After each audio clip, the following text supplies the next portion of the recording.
Dernier épisode ce vendredi de notre série Un lieu des histoires à Saint-Louis dans le Haut-Rhin. Stéphanie Malorand et Bernard Stemmer s'essayent ce soir au théâtre d'improvisation.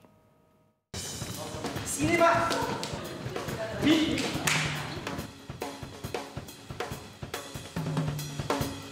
Une petite histoire tranquille, mais... Pour ce dernier épisode d'Un lieu des histoires à Saint-Louis, nous allons à la rencontre d'Attila, une association d'improvisation théâtrale.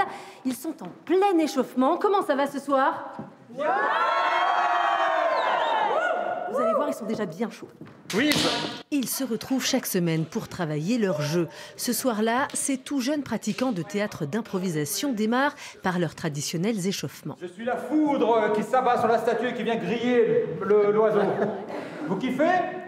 Bravo! L'échauffement, c'est laisser tous les problèmes quotidiens, effectivement, en dehors de la salle pour pouvoir donner le meilleur dans la salle, effectivement, et sur scène, et pouvoir partager avec les autres. Là, il y a des problèmes. Je veux pas des résolutions de problèmes. Vous n'êtes pas au boulot, vous êtes là pour créer des problèmes. D'accord?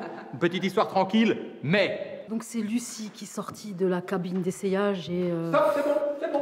Lucie sort de la cabine d'essayage. Un personnage. Le choix des vêtements était énorme, elle ne savait pas trop quoi faire. On a déjà des problèmes, bon. Un improvisateur est en même temps scénariste, est en même temps metteur en scène et en même temps comédien, donc il faut savoir faire les trois choses en même temps, le mieux possible. Il y a encore 20 ans, à Saint-Louis, ce type de théâtre n'était pas connu. Arnaud Guinter a créé l'Attila en 2005, après avoir découvert les matchs de la Lolita à Strasbourg, la Ligue ouverte et libre d'improvisation théâtrale. Personne connaissait l'impro, alors j'ai d'abord dû trouver des comédiens intéressés pour découvrir cette discipline qu'ils ne connaissaient pas, donc leur dire en quoi ça consistait, ce que c'était le théâtre sport, mais pourquoi, les matchs, comment ça fonctionne, les arbitres, le maître de cérémonie, enfin voilà.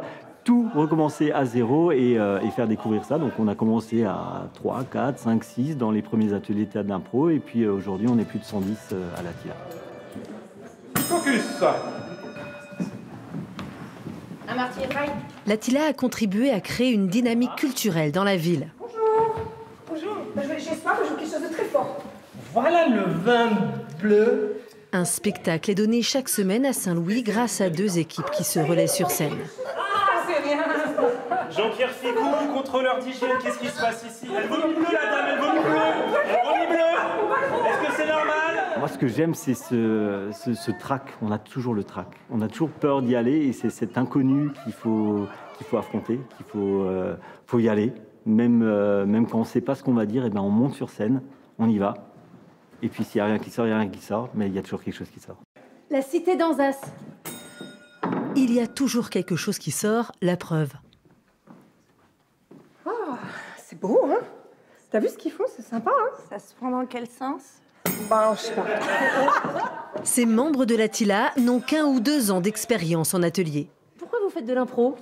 Alors pour moi, l'impro, c'est une véritable thérapie. C'est mieux que 10 séances de psy. Monter sur scène, premièrement. Essayer de faire rire le public. Et puis le dépassement de soi quand on est sur scène. La petite Camargue alsacienne.